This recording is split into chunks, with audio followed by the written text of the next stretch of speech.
إذا متابعينا الكرام أن هذا الموضوع قد انتشر على نطاق واسع في مواقع التواصل الاجتماعي لهذا الكرهولي الحقير هان البلاد ديالنا واللي كان غادي يحيي واحد المهرجان كان غادي يغني فيه في مهرجان موسم التفاح بميدلز.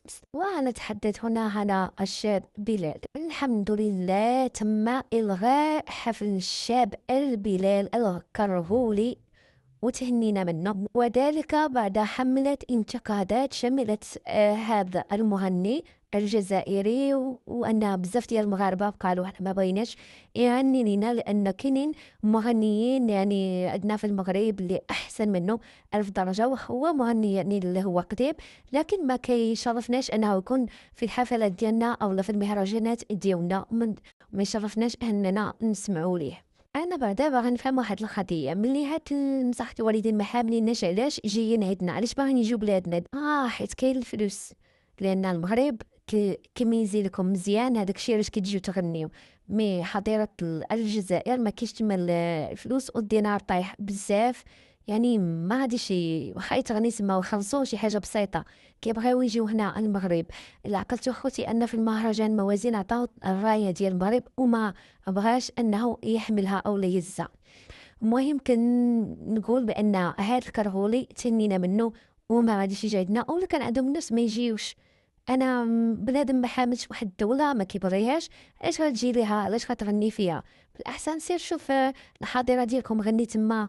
والا عقلت خوتي ان من نهار اللي كان المونديال انه قال انا شجعت فرنسا، وكانوا باغيين ان المغرب يخسر لان كيف ما كتعرفوا دائما السم والحقد ديالهم راه باين، لا في القنوات ديالهم، لا على المباشر، لا في كل شيء. هما اصلا خاصهم باش يهاجموا المغرب وباش يهضروا كانهم كلاب مسعوره فقط.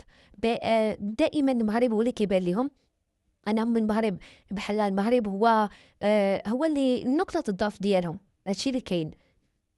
الحاجة الوحيدة اللي خصنا خوتي وخواتاتي أننا نوصلوها أن أي مهرجان أي حفل خصنا ما بقاوش نجيبو هاد الكرغوليين، هاد الجزائريين اللي صراحة كيجيو هنا تيبينوا لنا ديك الضحكة الصفراء، وملي كيمشيو بلادهم كيبينوا على نيابهم.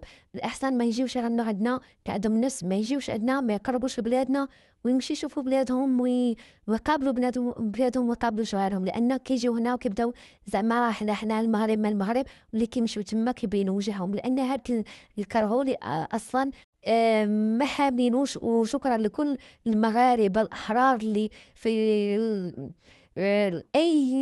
اي فيديو حطوه كانوا كيهضروا ان ما يحضرش هاد الكلمه.